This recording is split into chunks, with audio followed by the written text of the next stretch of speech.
All right. Okay, so we're live. Hello, everybody. What is going on?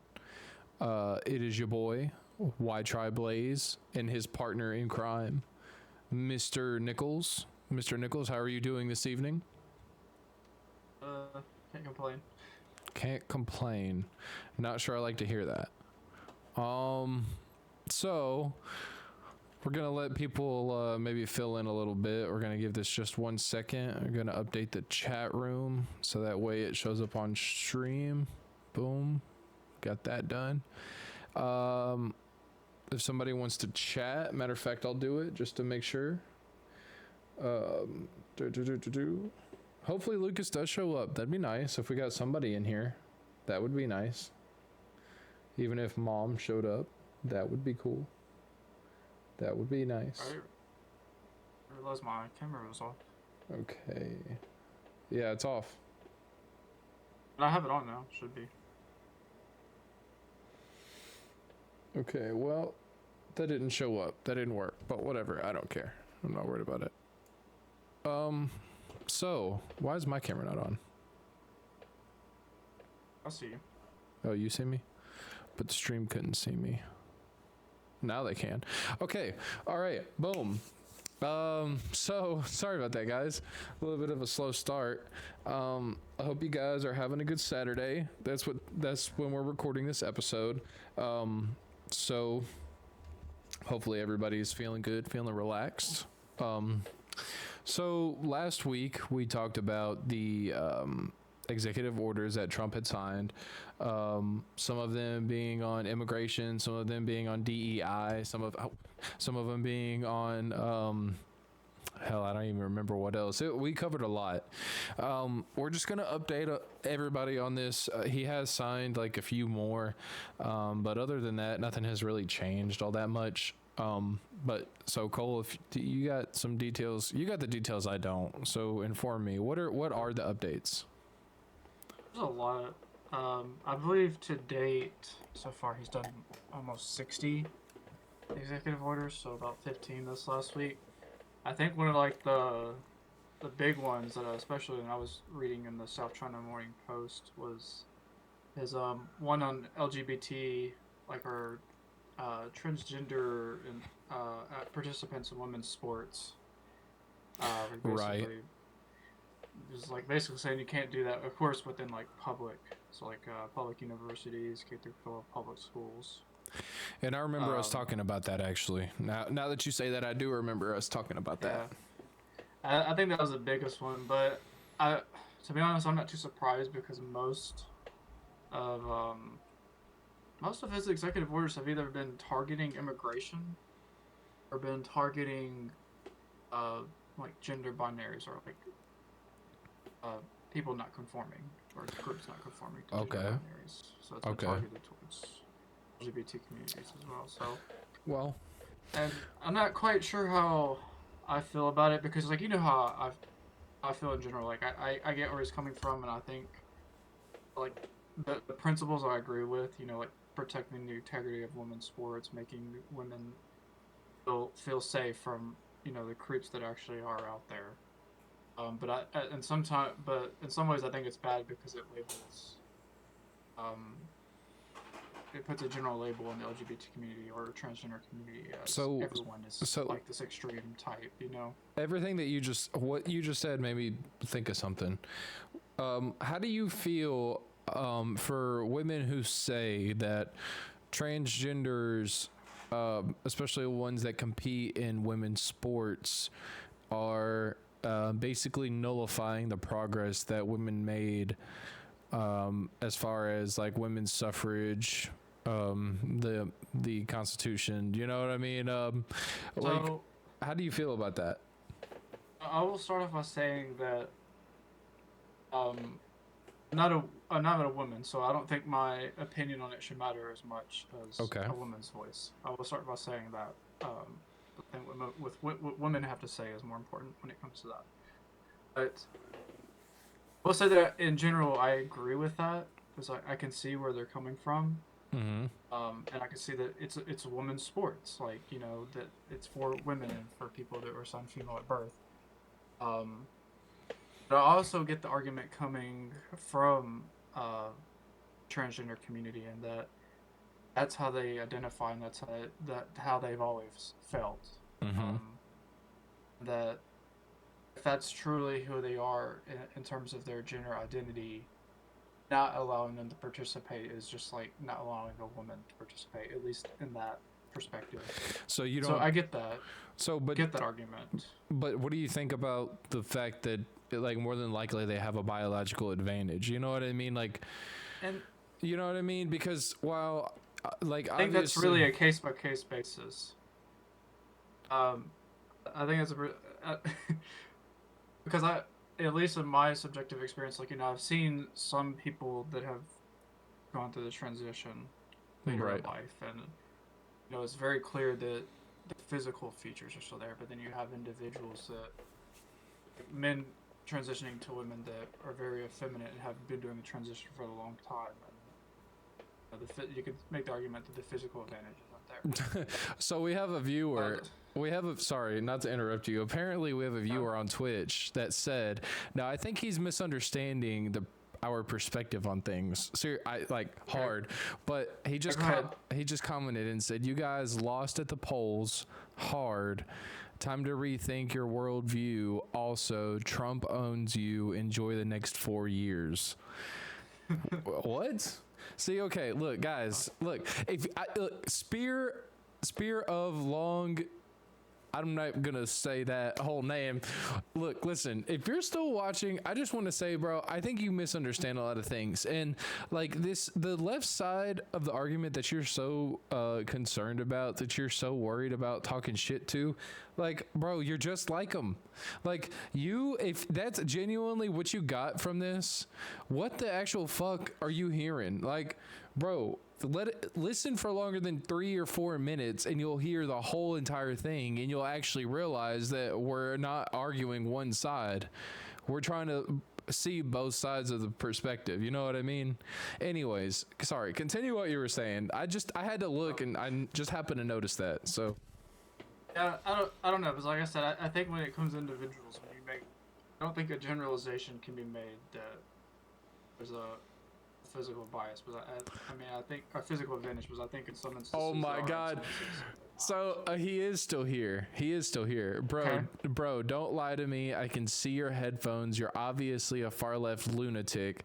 It's one thing to have a different opinion, but don't lie to me. Bro, you just made one hell of an assumption. Okay, for one thing, these headphones are very expensive, okay? Let me just say that. 2, these are my wife's headphones, okay? Because my PlayStation headphones are Bluetooth and they don't work very well with my PC. It's much better to have a wired headset. And I'm not concerned if you think that I'm a left-leaning lunatic because I have cat ears on my fucking headphones that just happen to light up and are probably way more expensive than any pair of headphones you've ever owned in your entire fucking life. Okay? Let me just say that. Let's not make this a harangue, okay? Sorry. Go ahead. I just had to throw that out there. That's what I'm saying. I'm just saying, like, I get where both sides are coming from. Like, I get where the LGBT community is coming from, and I get where Trump is coming from in these executive orders. Right. As far as my opinion goes on the whole, like, women, like men and women's sports, I've always thought that it's wrong. Like, you obviously have a biological advantage, but... And I also don't think that taking testosterone, like say you're a woman and you want to compete in men's sports, like obviously this is America and you should be able to do whatever the hell you want to do, but it's really rough to like sit in the crowd and watch something like, say a woman wanted to be a boxer and she wanted to fight men. It'd be really hard to sit in that crowd and watch it happen. You know what I mean? Like, so, but you don't want to take people's rights away. So that's really where it gets sticky, is where you don't want to take people's rights away, because just because you don't agree with it doesn't mean that it shouldn't exist. I think it's always going to be a contentious issue. I mean, and personally, I kind of agree with it in some ways, because I think it is protecting the integrity of sports. But there's really no right answer to it. And it's going to be a sticky situation going forward. But I just know that of the recent ones this last week, that was probably one that was pretty big. and attention wise. All right. But So there were a lot of women there that were. So is that the only update on the actual federal, or I'm sorry, executive orders? Well, there's one other one I wanted to talk about that I found interesting. So for anyone just listening, want to look at that one? That was I forgot which number that one was. Um, Well, sorry guys. Well, are you talking about the Second Amendment one that we talked about before the show? No. I'm sorry, guys. I usually try to give you the numbers so that if you ever want to go look at them, you can. Did you want to talk about the death penalty one? Yes, I definitely do. I got a lot to say about that. Like, I got a lot I want to say about that. For any of you guys listening in, this is Executive Order 14164, just in case any of you want to read it. And all of this stuff we're getting from the White House, and we're also getting from the Federal Register and the Government Publication Office. So, but yeah, something kind of like, I know, I'm not entirely familiar with it, but I remember just as Biden was coming out of office, there was this deal where he was wanting to get rid of the death penalty, and I haven't checked if he had an executive order coming against it, but I know that was a thing, and he was signing, I forgot what the word is, but basically removing a number of inmates from death row. Mm-hmm. Yeah, I remember that. And so Trump has this executive order he signed, again, 14164, where basically he says capital punishment is an essential tool for deterring and punishing those who would commit the most heinous crimes. He says, for too long, politicians and judges who oppose capital punishment have defied and subverted the laws of our country. They seek to thwart the execution of lawfully imposed capital sentences. And then he goes on for a couple of sentences talking about Biden. Okay. Basically, and then he says, these efforts to subvert and undermine capital punishment defy the laws of our nation, make a mockery of justice, and insult the victims of those horrible crimes. My administration will not tolerate efforts to stymie and eviscerate the laws that authorize capital punishment against those who commit horrible acts of violence against American citizens.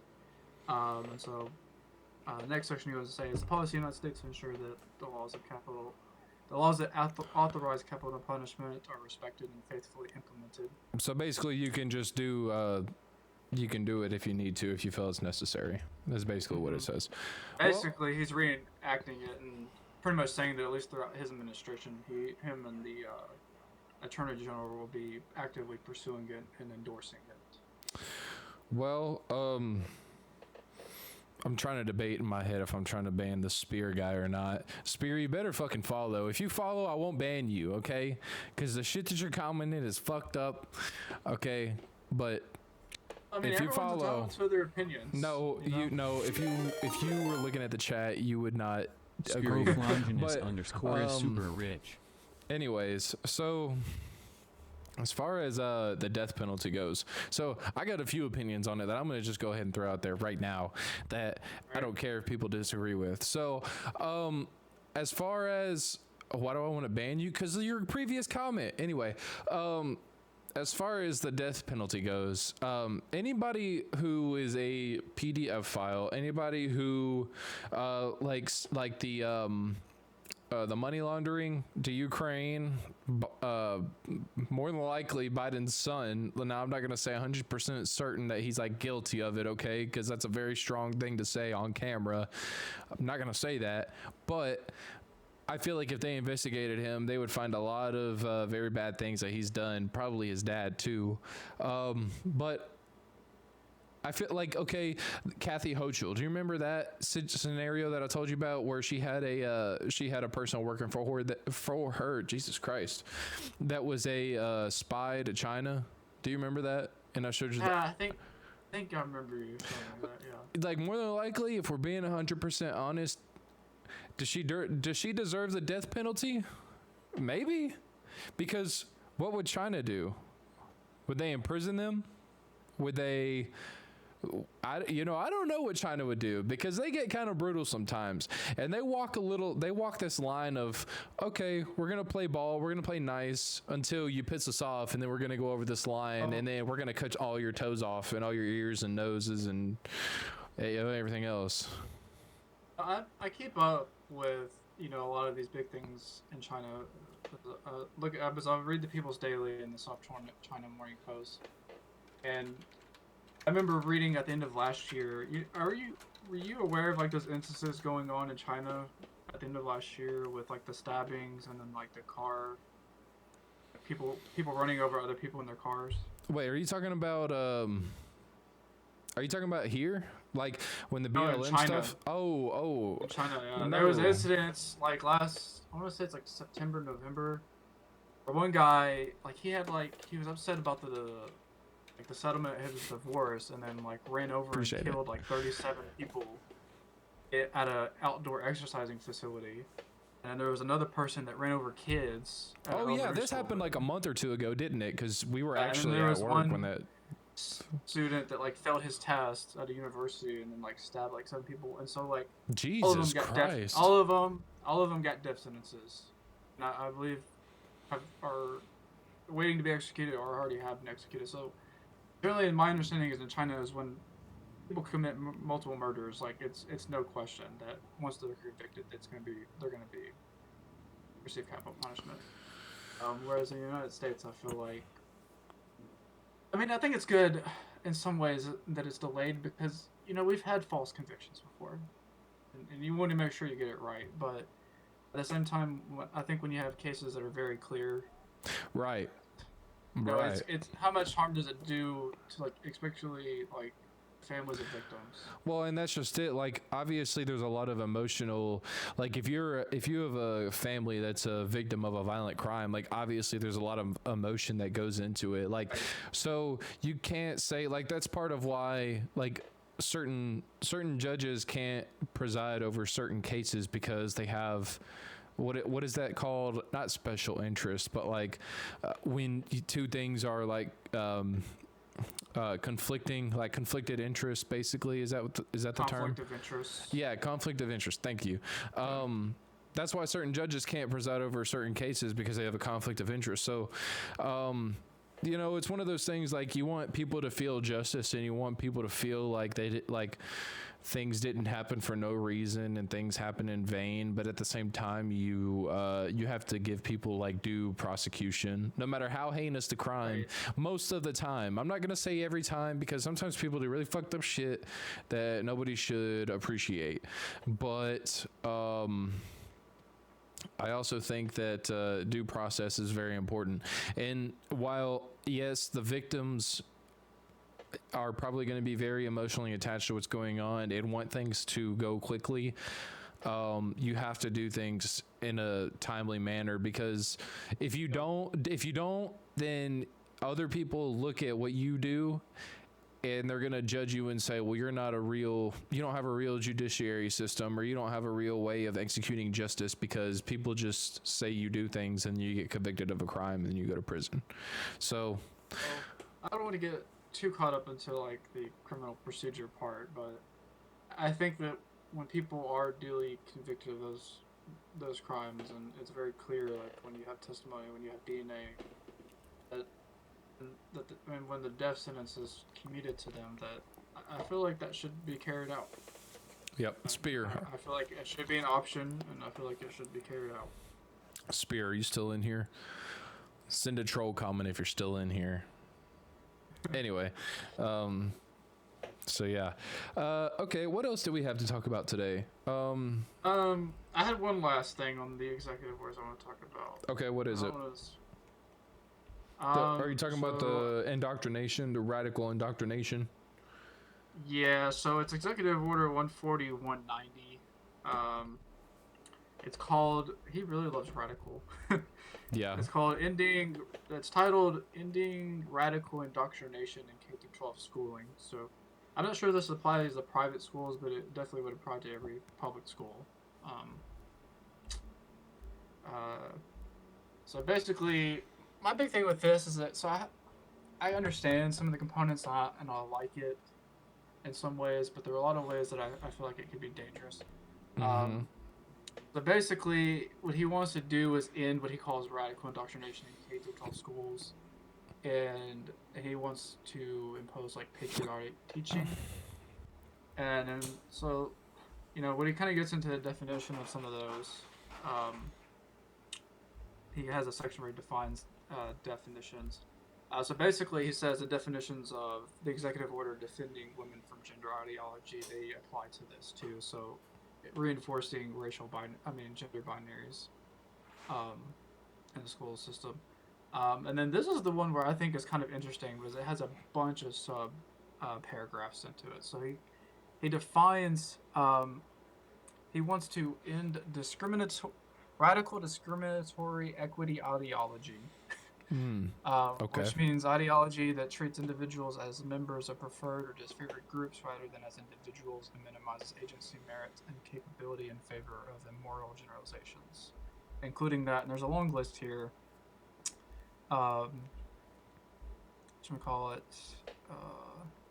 Members of one race, color, sex, or national origin cannot and should not attempt to treat others without respect for the race, color, and sex. So there's stuff like that like, yes, I get.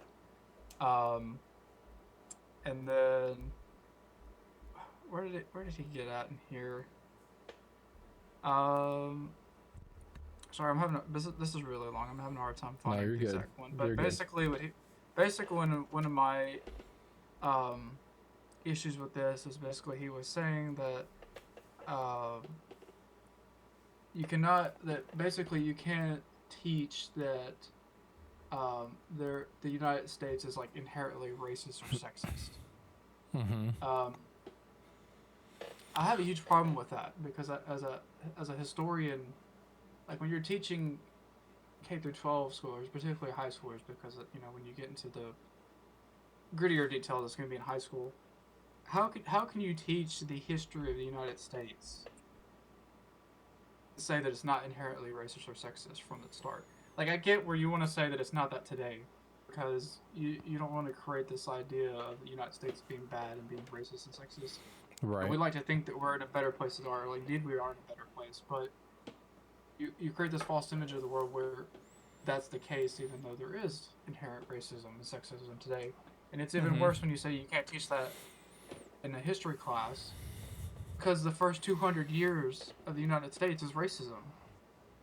So that's what I have a problem with. And then he goes on to say he wants to endorse patriotic education, which means presenting the history of America in an accurate, honest, unifying, inspiring, and ennobling characterization of America's founding and foundational principles.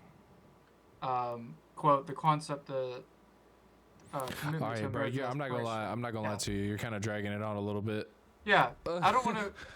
Anyone want to look at it, you can look at it, but hopefully I got my point across. Like, I get where he's coming from, but I'm not sure how I feel about that, because it's going to restrict high school teachers, and it's going to make people mad. Like, I don't know if you have this feeling, but you ever like learn something in high school, you get out into the world, or you get to college, and you learn like, oh, well, that's not true. Like, it makes you kind of pissed. Like, why was I not taught this, or why was I taught the wrong thing? So that's where I'm coming from. I think it's. I feel like you're gonna find a lot more far left streamers on here. Like, sorry, we had a comment, so I'm just kind of addressing it real quick. I feel like you're gonna find a lot more far left streamers on here. I mean, that's kind of Twitch. I mean, they're owned by Amazon. They're very left leaning. That's kind of like how it goes on here. So if we're being honest, I'm probably not supposed to say that, but that's just the truth of it. Okay, so as far as teaching that the U.S.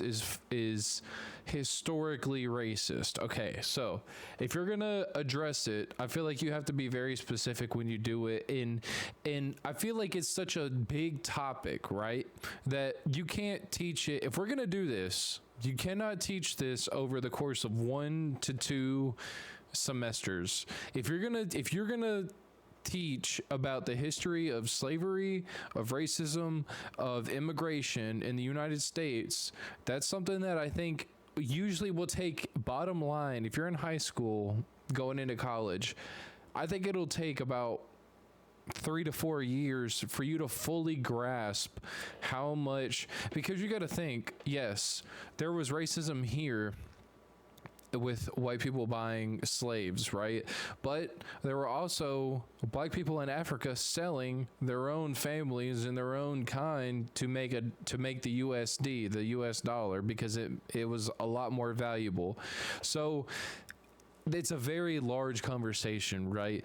Like, it needs to be focused on the fact that people were traded all around the world, and it was wrong, and slavery is wrong, and the U.S. just so happened to use black people and then found them inferior later on because that's what they used for slaves. Now, I'm not going to say that you probably had people before slaves were coming to the U.S. that found them inferior. Like, I'm not going to say that. Like, sure, they're, but how many people had really even seen black people? If you lived in Europe before you came to the US, you probably had never seen a black person, or a small handful of black people. Native Americans had never seen black people before. So other than importing them, they weren't here, right? So that probably had something to do with them feeling that black people were inferior, which obviously is not true, but it probably had something to do with them feeling they were inferior because here are these people that you know nothing about. You probably have a little bit of you probably have a little bit of insecurity, because you don't know anything about them, and for some reason people fear what they don't know. So I think. Sorry, go ahead. I mean, you do know that race is not a real thing. It's a social construct. What, There's being racist? I mean, the concept of race. There's no biological basis for it. It's well, really the only difference is the construct. melanin. I mean, that's the only difference. And like, the construct of race and the creation and this idea of Africans and African Americans being racially inferior is all to justify this. Well, of course. Well, of course. I think you're missing my point a little bit, because I'm not trying to say that. Obviously, if we could teach this cohesive history of slavery, racism throughout the world, that would be great. But not everyone's going to grow up and be ethnic or gender or race. Well, I feel like that's the only way. I feel like that's the only way you can do it. Otherwise, you step into the territory of, oh, my country hates me. You know what I mean? That's like we were talking the other day. There's a good and a bad way to do this. Like if you're teaching about the history of racism in the U.S. and you're teaching that people should hate their country, you're teaching it wrong. Because people should be. What you need to do is present the history to them. And they should be able to make that decision for themselves. So, but what do you do with the person who comes to that conclusion, though? That's the conclusion they come to then. But would you say there's a difference between teaching past and history and teaching and indoctrinating? But would you say that it leads to, like, we hear radical on the right, but we very rarely hear radical on the left? Wouldn't you say, like the guy that shot at Trump, wouldn't you say that now I'm not going to say he was a white dude, so we can't say that he has the whole country hates me argument, that doesn't fly. But okay, like if you take in consideration the Nashville shooter, the trans shooter, I don't know if you remember that, but yeah. her manifesto never got released. Who knows what she said or what she thought? She, what, I don't know. I don't know what their original gender was, but it kind of, it's, can you say that person was motivated by, you know what I mean? Like, I really don't know how else to say it other than it's a very delicate subject that you have to be careful on because people become radicalized by it. I mean, I can see what you mean by that. It's like walking on eggshells. I don't know. I don't think we should whitewash our history. No, I agree. All right. I mean, because understanding understanding the racist and sexist parts of our history help us understand where our society's at today. Dude, we've already been going for 30 minutes. That's crazy. So. Do we still have anybody in here? We had a few on YouTube. We had a couple on Twitch. Anybody in here right now? This is actually not supposed to be a live show. This is actually meant to be a recorded show. So to have viewers while we're live, that's awesome. We love that. Even if you're coming in and throwing some troll comments, we're a small channel, so we're able to get by with some of that stuff right now.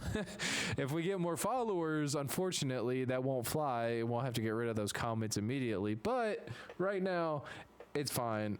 It is what it is. So the only other thing that we have left on the plate today to digest, is USAID money / Iron Dome money. Now, I've made a couple different TikToks talking about the Iron Dome. People love it. People think it's a good idea. A lot of people are saying if we fund Israel to keep their Iron Dome not only running but to build it, why don't we have our own? So that's a very good argument. And also, people were saying, why do we need an Iron Dome? Because the purpose of an Iron Dome is short-range defense missile systems. But what they're not understanding is, if you have an Iron Dome, what you're protected from essentially is all, if you have an enemy that has a navy, that has a good navy, suppose China or Russia, and they have nuclear submarines, more than likely it's going to block the nuclear submarines. And more than likely that's what they're going to be firing it from. Now, do they have intercontinental ballistic missiles? Possibly, but I would assume those are a lot more expensive to fire than the submarine missiles, if I'm just taking a wild guess. But so that's kind of what's going on. And with the USAID money, so I don't know if we talked about it a little bit at work. I don't know how much research you've done since we've talked about it. Probably little to none. Yeah. But basically, what was it again? I keep forgetting what it is. What is USAID? The United States International. Fuck me. Now I'm gonna have to look at it. Because it's one of those ones that has like more words than the actual initialism. United States Agency for Internal Development. Right, okay. Okay, so, which is kind of wild because it's not very internal. It's actually very external, because what they do is they fund foreign countries. And not only do they fund foreign countries with like money and things like that, but they fund them with okay, we were gonna send like something $1 million worth of condoms to Gaza. I think it was like $50 million worth of condoms to Gaza. You know what I mean? So, yeah, and that was so one of the weird. Well, it's what some people would consider money laundering. You know what I mean? More than likely, and Zelensky actually came out and said, out of the $178 billion that the U.S. was supposed to send to Ukraine, we only got 100 of it. So where's the other 78 billion? It's for the other half, essentially. Well, and another thing is, apparently we are auditing the Pentagon once again, and the current what is he? Defense Secretary. Yes, that's what he is. Pete Hegseth. He has come out and said, minimum, in the next, at the very minimum, at the end of 4 years, the Pentagon will pass an audit. That's what he said. So, and at the minimum. but you know what? That is a very laughable thing. But I will say that, I think that. Okay. That might have something to do with Trump saying that we can execute people again, because I think some information is going to come out that shows people were pocketing money and people were fucking over the taxpayer dollars for the last 10, 15 years, if not longer than that. And they might get, they might go to Gitmo. They might go ahead and get their, that I just don't understand that, how agencies of our federal government can fail internal audits, but God forbid, you as a taxpayer don't pay your taxes. God forbid you make $602 fucking betting on FanDuel and not report it to the government. How fucking dare you, you piece of shit? You're the worst fucking person to ever live. You know that, you piece of garbage? Okay, well, it's just so. Oh, is that an exaggeration? My bad. Okay, well, let's see. Well, I gotta say though, I do support this Iron Dome. Yeah, especially with everything that's been going on. Nuclear warheads everywhere. I don't know. Okay, well, is there anything else that you want to add, or are we have we completed this week's episode? I don't think I had anything else to say.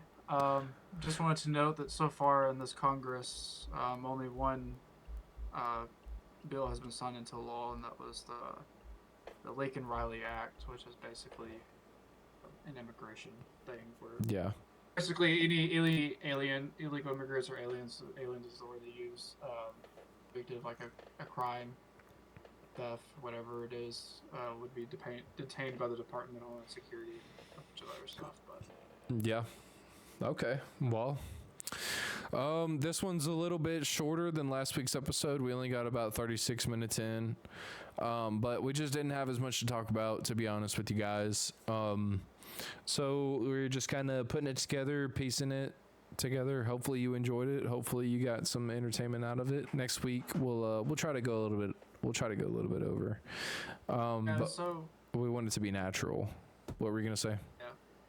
I was gonna say, we try to give some updates on, what actions President Trump is taking, and we try to give you some updates on some of the bigger things going through Congress because, it can be hard to keep up with all of it. Yeah, absolutely. If anyone has anything they want us to talk about, just let us know. Yes, please do that. Please keep in mind.